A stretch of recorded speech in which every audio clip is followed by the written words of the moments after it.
serious business. Yeah, I have to rein you in sometimes. Well, it doesn't stop us laughing at it. It doesn't stop us having an opinion on what's going on. Yeah. And it certainly will not stop us reflecting what you think. Weekdays from 6 to 9:30 on GB News.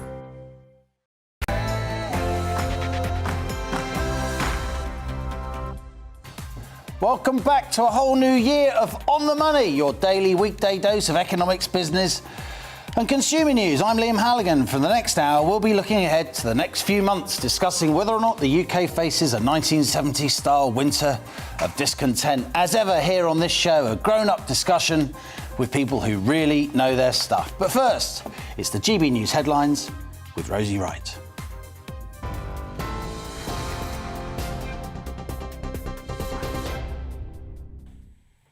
A very good afternoon to you. I'm Rosie Wright. This is your news at 1 o'clock. Boris Johnson is warning the NHS faces considerable pressure over the next few weeks and more. The Prime Minister says that although Omicron is clearly milder and that booster jabs have already made a difference, he called on people to help the NHS in any way possible. Mr Johnson also ruled out a reduction in the self-isolation time to 5 days, warning that doing so could mean that people who are still infectious are re-entering the workplace. Secondary school pupils in England are being told to take COVID tests before starting their next term. Face masks will be mandatory in school for students in England for at least the next 3 weeks, and classes may be merged if too many teachers are off sick. The new rules are being introduced by the Education Secretary to try to curb the spread of Omicron. Nadeem Zahawi says schools must do everything they can to protect face-to-face learning. Keep Omicron out of the classroom and students in the classroom, and not for a day longer. As soon as we see that we can transition this particular variant from where we are today, where obviously London was the epicenter, but it's now rising in other parts of the country. As soon as we make sure that staff absenteeism is under control, we were at 8% at the end of last year. Then I don't want children to be wearing masks. In other news now, legal documents Prince Andrew's lawyers hope will end the civil sex case against him. They're going to be unsealed and made public. The Duke of York's legal team say the case should be thrown out because of a 2009 settlement between Virginia Giuffre and convicted sex offender Jeffrey Epstein. Ms Giuffre alleges Andrew sexually assaulted her when she was 17. The Prince denies any wrongdoing. Royal commentator Jenny Bond says he's not facing a criminal trial. This is a civil law case, and a judge, and if it comes to it, a jury will rule. And I think the man is innocent until proven guilty. That is the way we work, and we should be careful of that. But there's no doubt that his judgment, if nothing else, has been called into question by the fact that he has had friendships not with just one sex offender, Jeffrey Epstein, but now we know two, a very long-standing friendship with Ghislaine Maxwell, which goes back to university days. Tributes have been paid to a 14-year-old girl who died after being hit by a suspected drug driver on New Year's Eve.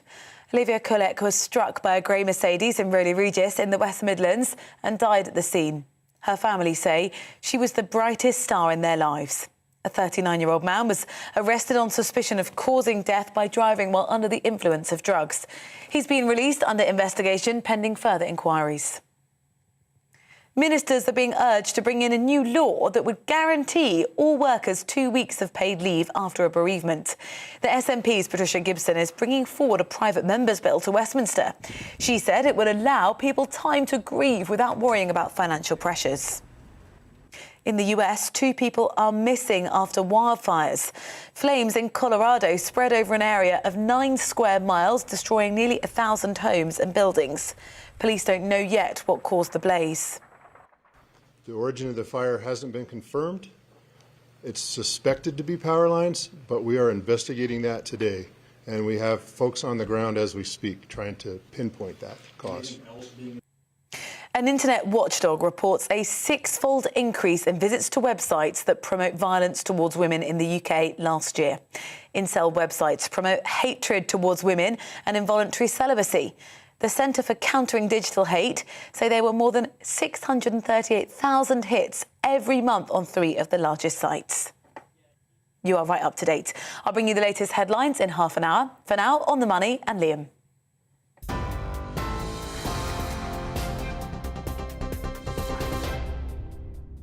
And this is On the Money. Coming up, inflation soaring, public debt's up, and meanwhile workers are pushing for pay rises, with some trade unions becoming more and more vocal. The UK economy spluttering back into life and has yet to shake off the threat of further lockdown. Amid price pressures and political turmoil, we'll be discussing whether the UK faces a late 1970s moment of economic and political reckoning.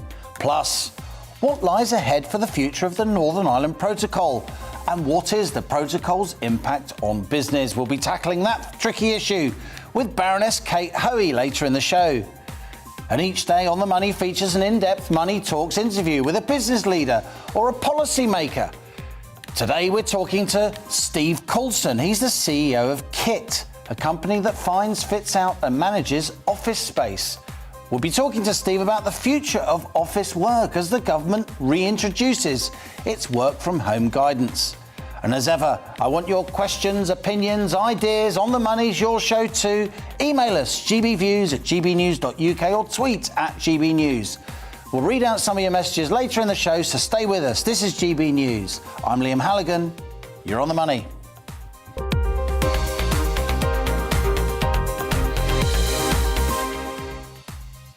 So welcome to a brand new year of this show. I hope you and your family had a great Christmas, and I wish you all the very best for the new year. And I'm hoping that throughout 2022, you'll watch GB News regularly, not least On the Money, every Monday to Friday at 1 p.m, your daily dose of economics, business and consumer news. Now, as we kick off this new year, it strikes me that Britain, both economically and politically, is at a turning point not dissimilar to when I was a kid back in the late 1970s. I have huge faith in the talent and grit of UK entrepreneurs and our workforce. But the British economy will recover from lockdown. On some estimates, given the extent to which the economy slumped during 2020, our GDP, that's the sum total of spending by firms, households and the government, grew pretty fast last year, 2021, and is set to outpace much of the rest of Europe this year, 2022. Yet there are still signs we're heading for a 1970s-style moment of economic and political reckoning. Over 40 years ago, newspaper headline writers wielded Shakespeare's great phrase, "Now is the winter of our discontent," to capture a sense of national dismay and outrage. Back then, inflation was soaring and government debt was spiralling upward. Shoppers and businesses faced regular shortages. Rubbish went uncollected in the streets. And as trade unions became increasingly stroppy, society became more fractious. I remember it well. Labour was then in power under sunny Jim Callaghan. And of course, we've been living through a once-in-a-century pandemic. But despite those differences, the emerging parallels between contemporary trends and those dysfunctional years of my early childhood are stark. Just as inflation upended the UK economy back then, price pressures are once again building. The Consumer Price Index in November was 5.1% higher than the same month in 2020, up from 3.1%, then 4.2% inflation during the previous 2 months. With inflation now at a 10-year high and over 2.5 times the Bank of England's 2% target, official claims price pressures are transitory have finally been scrapped. So the UK now faces a major cost of living crisis, just as during the late 70s. The November inflation number was driven, after all, by record prices for necessities, fuel, utilities, clothes, food. That hit the poor hardest. The Bank of England's lately acknowledged CPI inflation could reach 6% by the spring, so real wages, that's after inflation, will keep falling during 2022. And just as that happens, the Tories will repeat Gordon Brown's old trick of raising national insurance contributions and freezing thresholds in the hope that nobody noticed taxes are actually going up. And just as those tax rises bite in April, they were announced by Rishi Sunak last year, utility bills are set to soar again. Already, heating and energy costs have risen sharply, driven by spiralling wholesale gas prices and the failure of many of the cheapest suppliers. While households have been partly shielded by the energy price cap, that cap shifted upward a few months ago and in April is set to rise once more. Now, back in the late 70s, trade unions were often militant and covered over half the workforce, compared to less than a quarter now. During lockdown, though, medical and teaching unions have become increasingly strident. Over the past year, millions of us have been denied in-person GP appointments, leaving countless life-threatening conditions undiagnosed. Some teaching unions, meanwhile, are now warning there could be serious disruptions to a third successive school year. If such trends persist, today's white-collar union militants could, in my view, cause just as much public outrage as their 1970s blue-collared counterparts. So the next couple of months could well bring an intensifying cost of living crisis combined with trade union intransigence. And that's our on-the-money question today. With a tough January and February looming large, does the UK face a winter of discontent?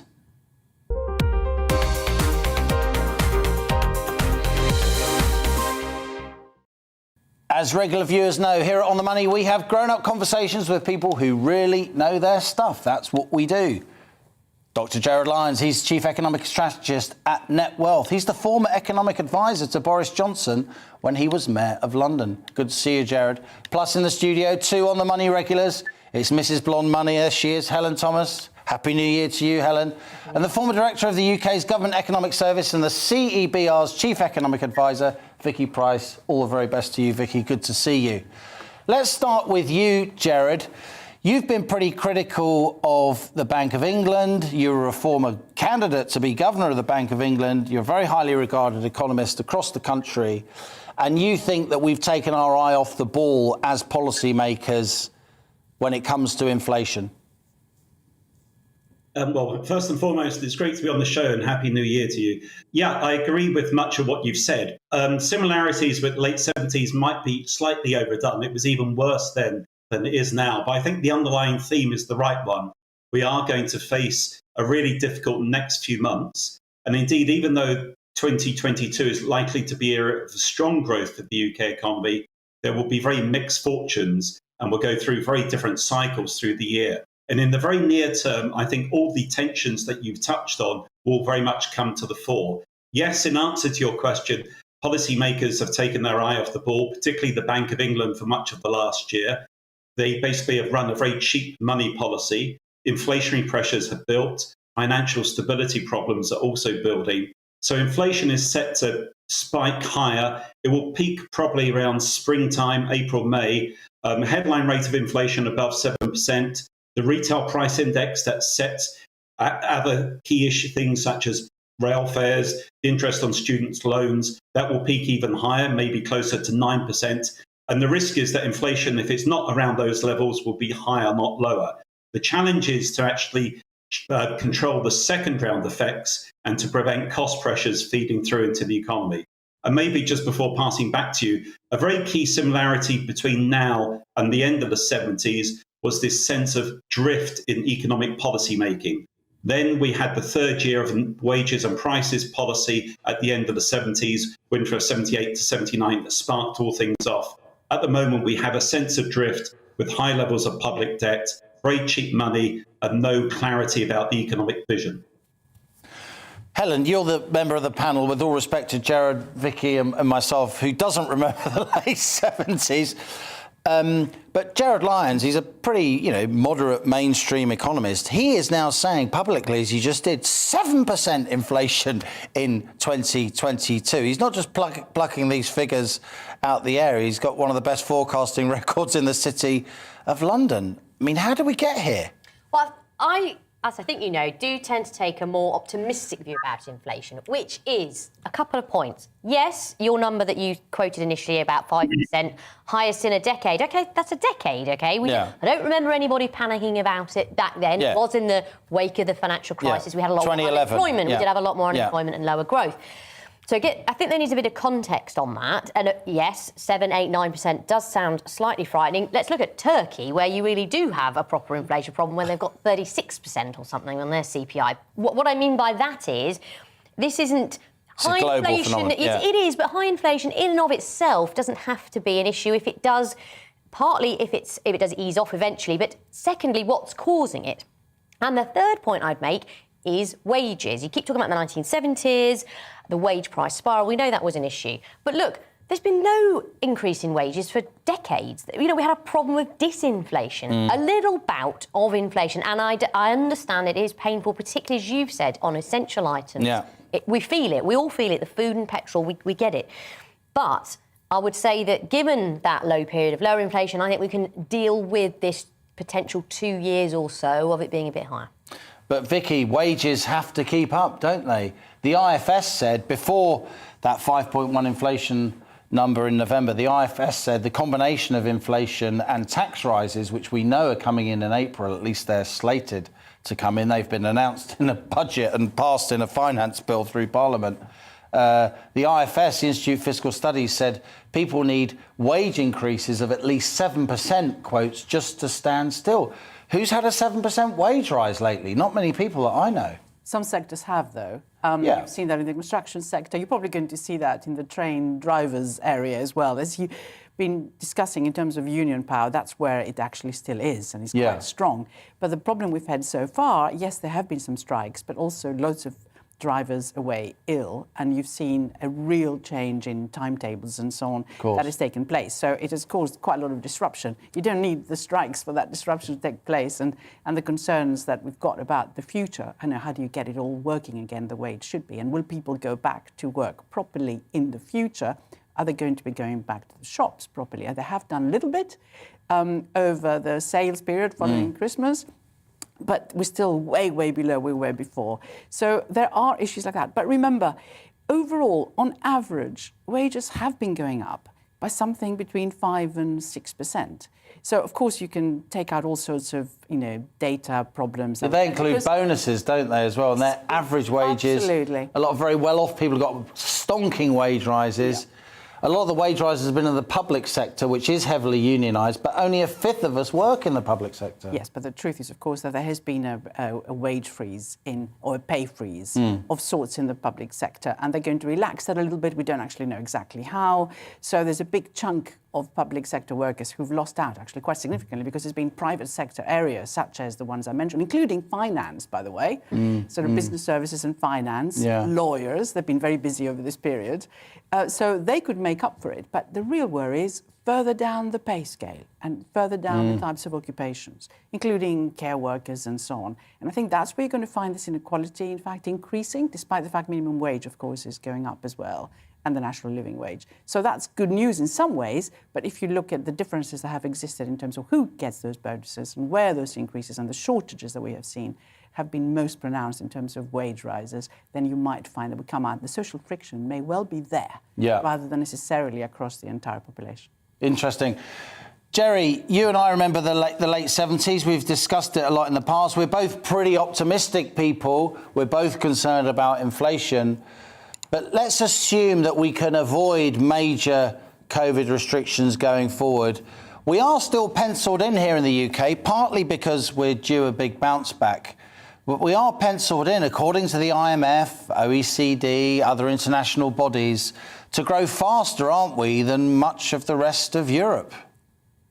Well, that's right. So to put the positive angle, the UK economy will probably grow 4.5% to 5% this year and outpace other major Western economies. In fact, we're likely to have 3 economic themes this year, in my view. First is the cost of living crisis over the next few months, which will come to its head around springtime.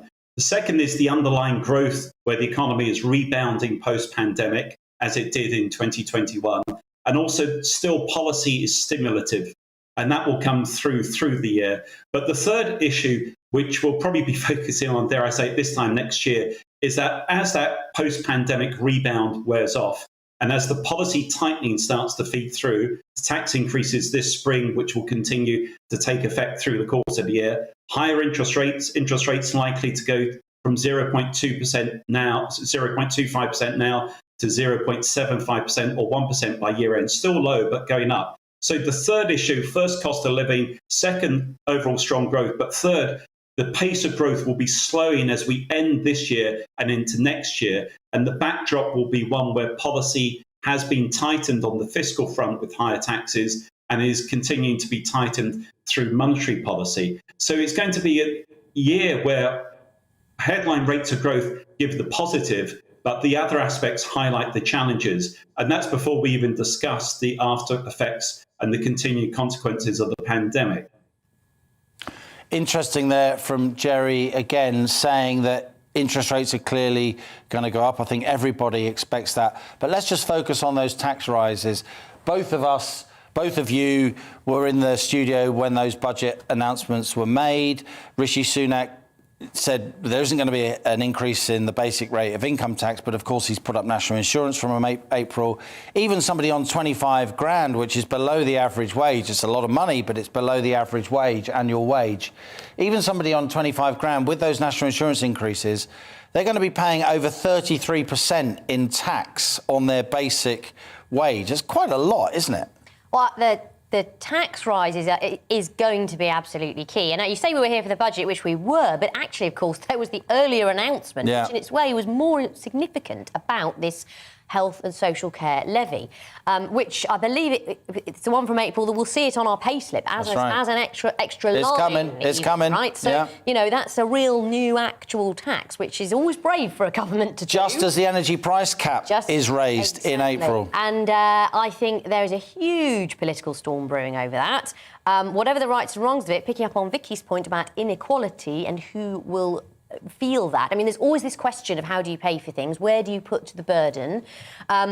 It's sort of somehow got lost a bit because there's these big debates. There's a lot of anger, understandably, over restrictions, parties, all these other things. But actually, this is really quite fundamental to the direction of our economy and our country is yes, where does the burden fall? Is there any chance those tax rises could be reversed? I mean, what a climb down. The government announces its budget, has its finance bill, those tax changes are on the statute book. He's going to come under pressure to reverse them, isn't he? He is, and I think, I don't know... Before they've even been introduced. I will throw this in as a bit of a, as a curveball. I remember we talked about, will Boris be gone soon? I said, will Rishi be gone soon? Yeah, That I put on your plate as an interesting thing to think about. Little hors d'oeuvre. Vicky, just as Helen's been quite dovish on inflation, she's tended to look at the positives. You, over recent months when we've had discussion, you've been relatively dovish on quantitative easing. You've when we've had discussions, you've wanted to point out the positives. Do you think 2022 is the year when the Bank of England, all the major global central banks will finally stop massively expanding their balance sheets, effectively printing electronic money from nowhere and using that to bolster the economy? Yes, we've already seen that happen, of course. We've seen that in the US, where they've stopped buying as many bonds in the market, the secondary market, as they were doing before. So, basically, pretty soon, I think by now March, they will have stopped buying anything new. So they were buying before $120 billion worth of bonds in the market, which is extraordinary. Massive. Unprecedented. The ECB itself, the European Central Bank, is also slowing down the special purchase that they were adding to the normal one they had because of the pandemic. So that's also happening. They are keeping, though, the normal purchase going. They might even increase it a bit. They are worried about the differing trends of growth that we see in different countries. And, of course, it's very difficult being a European Central Bank and running, an optimal currency area of sorts, in inverted commas, because it isn't really. But if we have less quantitative easing, financial markets won't like that, will they? Because this central bank largesse has been propping up stock prices, bond prices, asset prices generally. Absolutely. But, of course, they have been doing that to support also the fiscal expansion that has taken place. So they've been funding, again, in inverted commas, what the governments have been doing. So we talked about the Chancellor of the Exchequer here. Without the support from the Bank of England, we would have had much higher costs for borrowing for the government. Indeed. And we would not have had that type of stimulus. Always important to put the counterfactual. Completely agree. Thanks to all our guests, Gerard Lyons, Helen Thomas and Vicky Price. Keep the emails coming. Do you think the UK is facing a winter of discontent? Do you remember the late 70s like I do? What were they like? Could we return back to those dark days? Stay with us. You're on the money. It's time to remind ourselves there's always another winter. Canary Islands sponsors the weather.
Canary Islands sponsors the weather.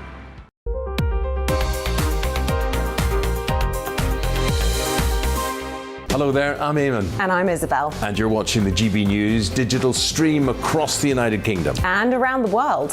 If you're here in the UK, you can also watch us on your TV screen. GB News is Freeview Channel 236. On Sky, we're Channel 515. 626 on Virgin Media. Just remember, you might need to retune your TV to watch the channel. Yeah, and if you are doing that, find out more about retuning by going to gbnews.uk. Join my show Farage, 7 p.m. till 8 p.m. Monday through Thursday. And there you will get opinion, analysis, debate, and I'll cover stories that nobody else dares to touch. And then for the last 15 minutes, talking pints. We're over a drink. We have a civilised conversation with someone. We very often disagree, but we do it in a grown-up way. Come and join me on Farage.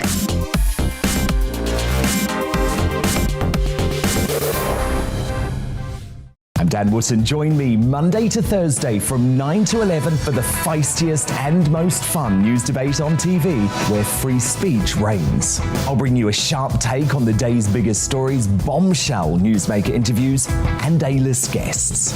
And I guarantee you, no spin, no bias, no censorship, and no reason to go to bed. That's Dan Wootton tonight, Monday to Thursdays from 9 on GB News. Hello there, I'm Eamon Holmes. And I'm Isabel Webster. And we hope you can join us for Breakfast with Eamon and Isabel. You make me laugh out loud, belly laugh. Is that important first thing in the morning? Yeah, absolutely. And there's me trying to be deadly serious. News is a serious business. Yeah, I have to rein you in sometimes. Well, it doesn't stop us laughing at it. It doesn't stop us having an opinion on what's going on. Yeah. And it certainly will not stop us reflecting what you think. Weekdays from 6 to 9:30 on GB News.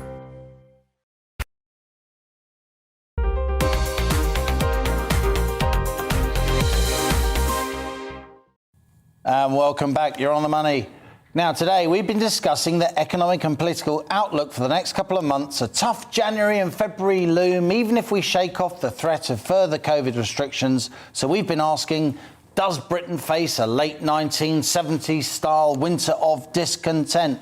A flood of emails came in, lots and lots of tweets on this issue. Derek says, great to have you back, Liam. Great to be back, Derek. I believe, says Derek, we've been heading for another financial crash since the catastrophe of 2008, as lessons were simply not learned. All the pandemic has done is bring the inevitable forward. We're heading for grim times. Sue says, if we do have a repeat of the late 1970s, this country is done for. We have an extremely weak leader that hates confrontation and an infantile cabinet.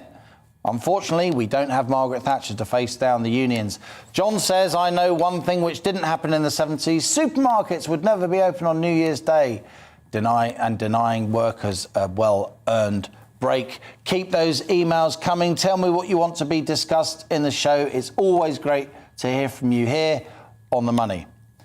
Now, 2021 was a big year for Northern Ireland, from loyalist riots in April to ever-changing COVID restrictions to increasingly fraught debates on the Northern Ireland Protocol, which is designed, of course, to protect the European Union single market and avoid a physical border across the island of Ireland between Northern Ireland and the Republic. What future the Northern Ireland Protocol, and how will ongoing controversies over this unfinished aspect of Brexit feed into Northern Ireland Assembly elections in May? Our Northern Ireland reporter, Doogie Beattie, has been finding out more. 2021 has seen political understanding set back 20 years. Arguments over the protocol, culture and the past now dominate our headlines and feature highly in our courts. The lack of clear direction around COVID and the hospitality business has been an embarrassment for this executive. Pre-COVID, we're Northern Ireland's fourth largest private sector employer by a third of all Northern agri-food, account for 2/3 of tourism spend. Today, we estimate just in the Christmas period alone, our industry has lost between 250 to 300 million. That's the money that carries us through January and February. We are officially open, but effectively closed. Wholesalers and retailers also struggle to see the wisdom in a government controlled by a huge public sector and no clear lines of communication or planning. Unfortunately, the worst jurisdiction has been the Northern Ireland Executive. It's the not knowing is the hardest part for us as businesses. They don't understand that hospitality has a supply chain behind that, be it food, drink, whatever, fresh veg, fresh food, and we have to try and plan. And without any kind of level of guidance or thought process, that is very, very difficult. Throughout this pandemic, we haven't even had rates relief in our business as a food wholesaler. From all of those lockdowns, the amount of lost stock is in the tens of thousands of pounds for us as a business. And the view has been, well, that's a too difficult box to tick, so we just have to deal with that.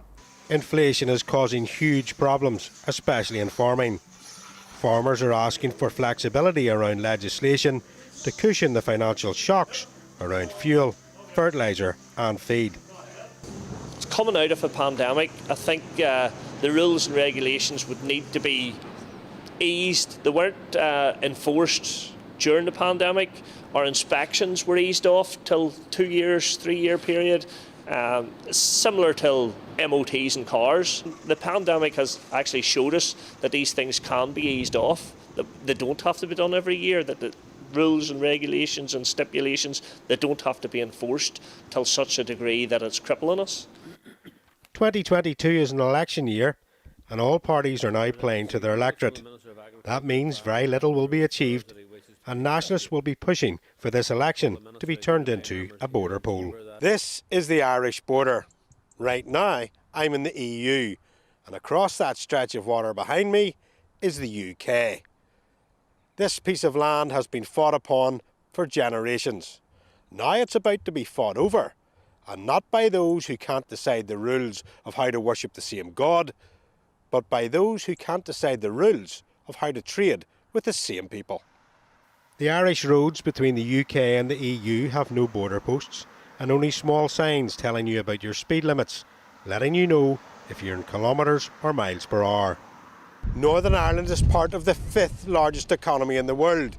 The UK's gross domestic product is in around $3 trillion. The Republic of Ireland is $388 billion, and about 20% of that comes from Britain. As elections come into view, will it be COVID, the protocol, or the border poll that dominate? Dougie Beattie, GB News, on the Irish border. Dougie Beattie reporting there. You're watching On the Money with me, Liam Halligan. After the break, we'll be hearing from Baroness Kate Hoey, her take on the Northern Ireland Protocol. Plus, I'll be speaking with the CEO of a company which manages office space by linking landlords and tenants. But first, it's the GB News headlines with Rosie Wright.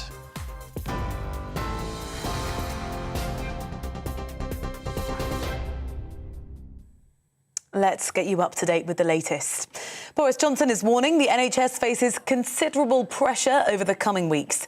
The Prime Minister says although Omicron is plainly milder than other variants, it continues to surge through the country. Mr Johnson is ruling out a reduction in the self-isolation period to 5 days from 7, claiming the risk of an infectious person returning to work is just too high. On a visit to a vaccination hub in Buckinghamshire, he urged everyone who's not had their booster yet to get one. I just want to make a crucial point to people who are thinking about getting their booster. There are still quite a lot of people who have had 2 jabs but haven't had the third.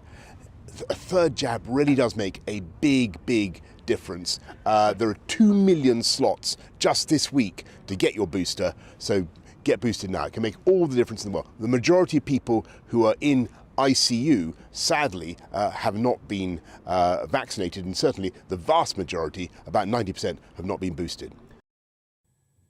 Secondary school pupils in England are being told to take COVID tests before starting the new term.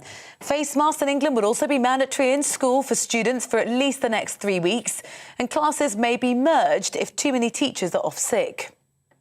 In other news, legal documents Prince Andrew's lawyers hope will end the civil sex abuse case against him are going to be made public. The Duke of York's legal team say the case should be thrown out because of a 2009 settlement between his accuser, Virginia Giuffre, and convicted sex offender Jeffrey Epstein. Prince Andrew denies any wrongdoing. An internet watchdog reports a 6-fold increase in visits to incel websites in the UK last year. They promote involuntary celibacy culture and violence and hatred towards women. The Centre for Countering Digital Hate says there were more than 638,000 hits every month on 3 of the largest sites. You are up to date. I'll have more for you at 2 o'clock.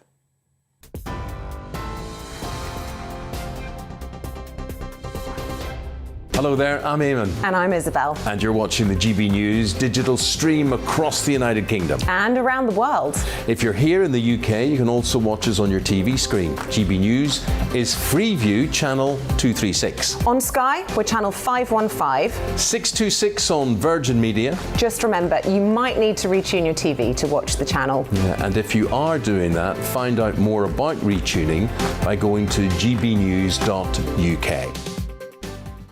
Join my show Farage, 7 p.m. till 8 p.m. Monday through Thursday, and there you will get opinion, analysis, debate, and I'll cover stories that nobody else dares to touch. And then for the last 15 minutes, talking pints. We're over a drink. We have a civilised conversation with someone. We very often disagree, but we do it in a grown-up way. Come and join me on Farage.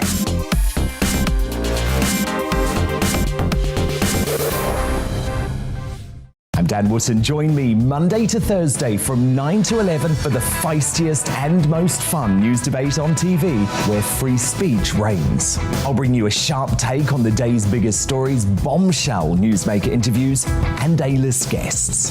And I guarantee you, no spin, no bias, no censorship, and no reason to go to bed.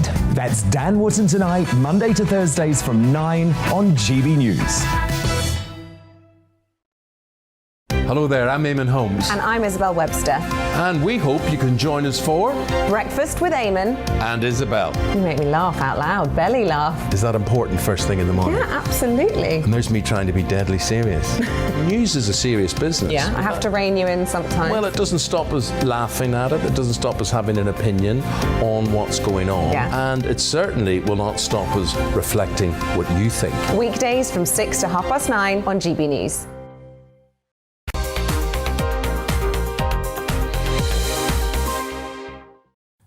Welcome back. You're on the money with me, Liam Halligan. Now, before the break, we were hearing from our Northern Ireland correspondent, Doogie Beattie, about the Northern Ireland Protocol. That's the arrangement negotiated during those fraught Brexit talks between the UK and the EU, designed to protect the European Union's single market and avoid a physical border across the island of Ireland between Northern Ireland and the Republic. Now, Baroness Kate Hoey has argued for some time that the Northern Ireland Protocol should be scrapped. She joins us now. Baroness Hoey, great to see you. Happy New Year to you. You obviously grew up in Northern Ireland. You feel very strongly about the protocol. We've seen David Frost, the government's Brexit negotiator, resign just before the festive period. Foreign Secretary Liz Truss has now taken over the remaining negotiation on the Northern Ireland Protocol. What's your message to Liz Truss? Well, Happy New Year to you, Liam, too. My message to Liz Truss is she has very, very little time left to sort out and finish these negotiations, because people in Northern Ireland are beginning to feel not just ignored, but completely abandoned. And the protocol, for all its effects on business from Great Britain to Northern Ireland and the hassle that businesses have to go through, which means many of them are deciding not to send anything to Northern Ireland anymore. All of that, those sorts of little things, little in many ways, could be tinkered with. But for most of us in Northern Ireland who are pro-union and who are part of the United Kingdom, feel that the protocol is actually broken the Belfast Agreement, which means the balance between north-south and east-west has gone. And therefore, the period of instability that I am sure is going to happen if we don't see the end of the protocol, it is damaging the Northern Ireland's position within the Union and is actually damaging the entire Union. And I think the Prime Minister and Liz Truss in particular, who believes very strongly in the Union, should feel now is the time to give the European Union perhaps 2 more weeks to get this sorted. Otherwise, we do what we can legally do from the protocol, invoke Article 16. That's not the answer to everything, but at least it shows the European Union we're serious.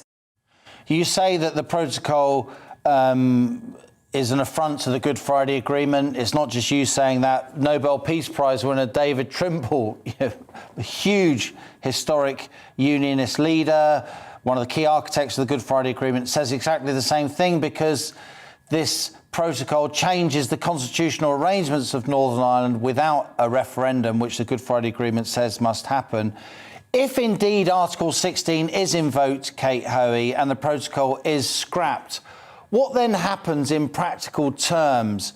Do we go back to a situation where the border across the island of Ireland remains invisible, but we have to have some kind of behind-the-border checks across that frontier, derogations for smaller firms, reliance on trusted trader schemes and so on? Is that what you foresee happening?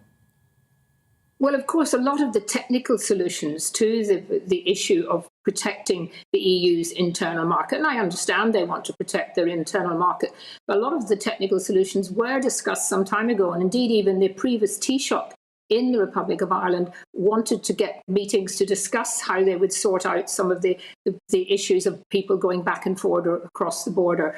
But then Leo Varadkar came in and that stopped. Kenny, the Taoiseach before Leo Varadkar, right? You're referring there to Enda Kenny, the Taoiseach before the previous Taoiseach, as it were.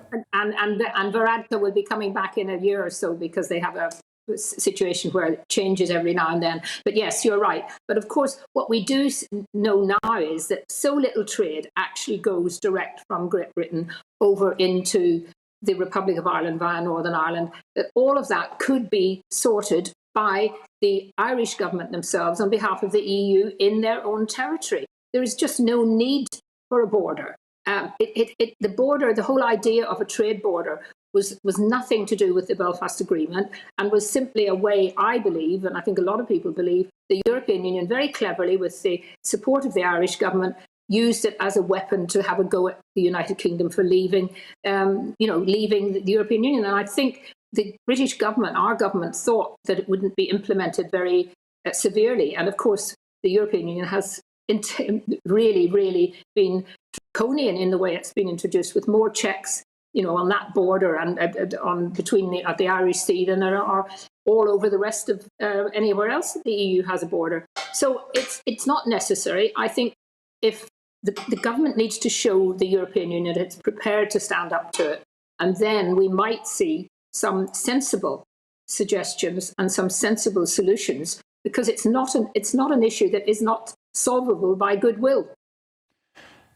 You obviously hail proudly from Ulster, Kate, yet you've spent most of your career as a Westminster politician, not just a Labour frontbencher, now in the House of Lords as a non-aligned peer. You know Irish politics as well as anyone at Westminster, it strikes me.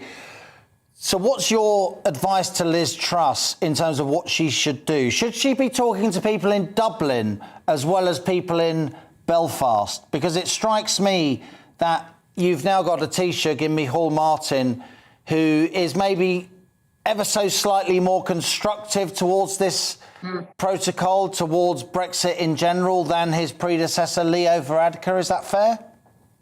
Yes, I think it is fair, and I think there's people in Northern Ireland have a lot of time for the current Taoiseach. Unfortunately, he's got a foreign minister in Coveney who is very, very different, and seems to, every time he speaks, just really seems to be deliberately wanting to upset people in Northern Ireland. But I think, Liz, yes, I think that, the Irish government have a role to play here. They could actually, I think they feel that, I'm sure the Irish government have felt great over the past few years, because the European Union has given them huge amount of sort of publicity and support, and made them feel very, very important. I mean, as we all know with the European Union, when it suits the European Union, they will ditch the Republic of Ireland in the same way they've ditched some other EU countries when it suits them. So I would have thought that this was a time when the Irish government and perhaps the Secretary of State for Northern Ireland and the Irish government officials should be talking genuinely to actually to make them realise too that this can't go on like this. The issue of consent has been completely broken. The way the government brought in the idea of consent, the legal action that I'm involved with taking against the government on the protocol, we've seen the government itself admit in court that they are wanting to subjugate the union, and it's the article within the union that makes the union, as it is. So that's going to eventually end up in the Supreme Court. The government doesn't need all this. They just need to get real, to do what they say they were going to do, to get Brexit done, to get the United Kingdom to leave the European Union properly, not leaving part of us, Northern Ireland, abandoned, deserted, and even more as time goes on, being further and further drawn away from the rest of the United Kingdom. Kate Hoey, Baroness Hoey, thank you for your contribution today. Here at GB News, we will continue to remain focused on this issue and Northern Ireland in terms of its politics and economy more generally. Now, every day On The Money does an in-depth interview with a policymaker or a business leader, and here it is, my daily interview series. It's back. It's Money Talks.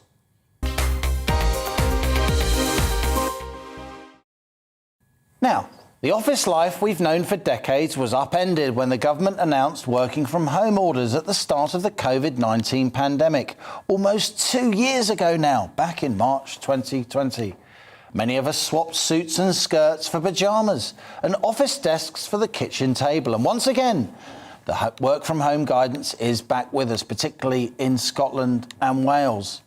The accountancy firm PricewaterhouseCoopers believes that half of UK businesses will now reduce the size of their office space, with a third looking to cut back on space by as much as 30%. But there's still an appetite for office working. The Royal Society for Public Health found that home working is having a detrimental impact on people's health, with over half of us saying it's harder to switch off after working hours if we've worked from home.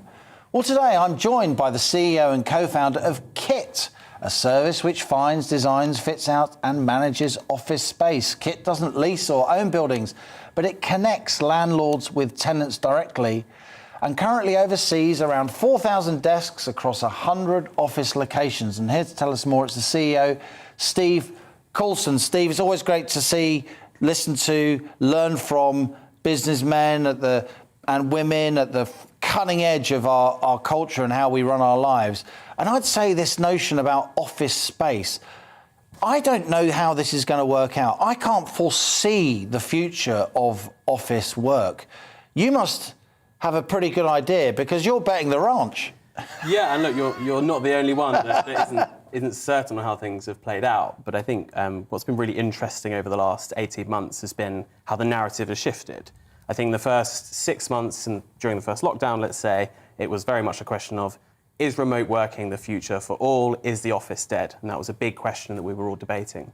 I think we've run probably the only remote working experiment globally long enough to know that remote working has a role, but it isn't the whole picture. And I think where we've landed and where we're seeing many of our clients land as well is that remote working is a great complement to the in-person experience, but they shouldn't substitute for one another. Of course, we're talking about a share of the population. A lot of people work in manufacturing, work in logistics, work in customer-facing industries. They still need to work in person. And, TV presenters, we're so hard done by. We have to work in person most of the time. But, of course, a big chunk of us do work in offices.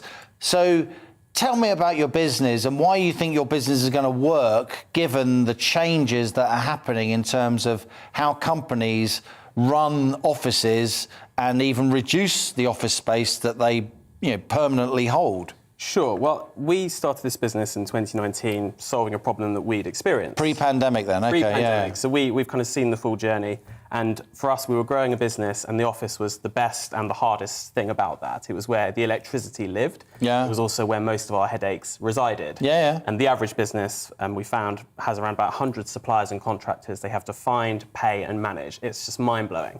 So we said if we could build a service and a product that aggregates all of that and delivers it in a single monthly price anywhere, then we would have something quite exciting. Yeah. And I think, as I mentioned at the start, the narrative has shifted. I think people are now really clear on the unique role that the workspace has to play.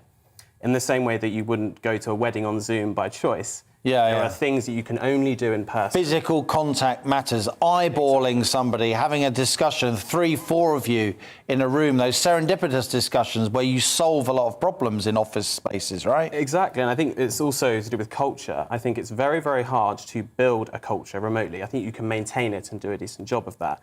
But if you're a new person coming into a company and you've seen lots of digital faces on a screen for a long time, it feels quite hard to be connected to that. And as a phrase was once coined, culture eats strategy for breakfast. And I wholeheartedly believe that the leading... Culture is much more important than strategy. Correct. They go hand in hand, but culture is always the winner. Yeah.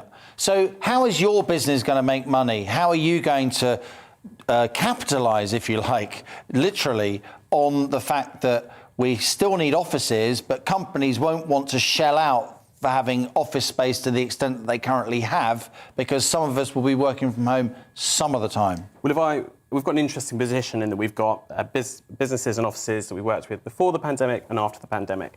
And what's been interesting is how the design and the use of the space has changed. So if you take a company like Oatly, who we onboarded post-pandemic, they have taken a space that would normally take, let's say, 40 or 50 desks in it. Okay. They've got 8 desks, and the rest of it is dedicated to collaborative, thoughtful, kind of innovative spaces. Okay, so sort of discussion areas. Exactly that, and I think our product doesn't give you a pre-packaged, take it or leave it type solution. It enables you to build the bits together that you want to build without giving you thousands of hard, kind of technical decisions to make. So it makes it simple to get exactly what you need. And I think what's been really interesting since the pandemic started, the business has grown over 400% as a result of a new customer that's come to the fore. I think pre the pandemic, we were working with companies who'd been in a co-working type environment. They'd rented 5 or 6 desks and they'd outgrown that experience. Right. Whereas now we're working mostly with multinationals for whom they want to set up collaborative, innovative hubs. But a lot of companies, they don't necessarily want to own and manage buildings with all the cost that implications that has, do they? But you don't want to own and manage the buildings yourself either. No. So who is going to own and manage the buildings if the facilitators aren't and the companies aren't? So the landlords remain the owners of... Big institutions, often pension funds, insurance companies, etc. What's interesting is 88% of landlords in London only have 1 or 2 buildings. Oh, OK. It's a very fragmented market. So not institutional. They tend to be families or real estate companies in their own right. Yeah, it's split between both, but they're running either kind of their own businesses or they are part of a big fund. But in either case, the proposition is the same. We provide the management layer that they are not equipped to provide. Okay. I think particularly for a small landlord, which makes up the majority, they got into buying buildings because they wanted to treat it as an asset class. We are then transforming it into a product and a service that's compelling to this new world of work. And just finally, Steve, in 2 years' time, to what extent will we still be going to the office? Let's just, hope, pray, fingers and toes crossed, no more COVID, no more restrictions. To what extent will we be going to offices the way we were before? 50%, 80%? So pre-pandemic, the average time spent in office was 4 days in London. So we were never full-time. Really. Okay. What we believe and what we're seeing already is 3 days in, 2 days out is going to be very, very typical. I think 3 days gives you enough time to build culture, to collaborate and to innovate, and the 2 days give you a chance to focus and cut out that commute. And a lot of people may say that's a net improvement in the human condition. I think so, and I think to draw an analogy, if you look at the music industry, Spotify, which digitised music and made it available to people, it didn't do away with live music. If anything, it promoted and enhanced that experience, and we see the same in our industry. That's another discussion. Great to have this discussion with you today, Steve Colston. Thank you very much. I enjoyed that. That was Steve Colston, the CEO and co-founder of Kit, a very interesting company. You can listen to more Money Talks conversations now on the GB News YouTube channel or via my Money Talks podcast. And if you didn't manage to see it over the Christmas period, make sure to check out my financial forecast special panel for 2022. On it, you have Helen Thomas, CEO of Blonde Money. You have Sir Christopher Mayer, who is the former UK ambassador to Washington. And you have Justin Urquhart-Stewart on the Money's very own answer to Gordon Gekko. All those regulars. I think now we're going to look at some emails just before we finish. We've had so many emails about the winter discontent. Clearly, a lot of people of my generation and even older out there who remember those times of space hoppers, choppers, chippers, tomahawks and other bikes when Mars bars were big. Pauline says, I remember at the end of the 70s when our interest on our mortgage went up to 16%, but we managed. We're now aged well into our 70s, so I'm not pleased with the Chancellor for taking away our triple lock on pensions this year. Many people feel the same way. Anne says, sadly, I'm old enough to remember the previous winter of discontent. Me too, Anne. I'm trying not to be sad about it. I'm sure we're in for another, unless the government stops listening to the trade unions, in particular the teachers. Thank you for all those comments today. Keep them coming. Thank you for joining me. We'll be back for more economics, business and consumer news at 1 p.m. tomorrow. It's the start of a new year, and I hope you'll be joining me regularly here on Britain's news channel. This is GB News. I'm Liam Halligan, and that was On the Money. It's time to remind ourselves there's always another winter. Canary Islands sponsors the weather.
Canary Islands sponsors the weather.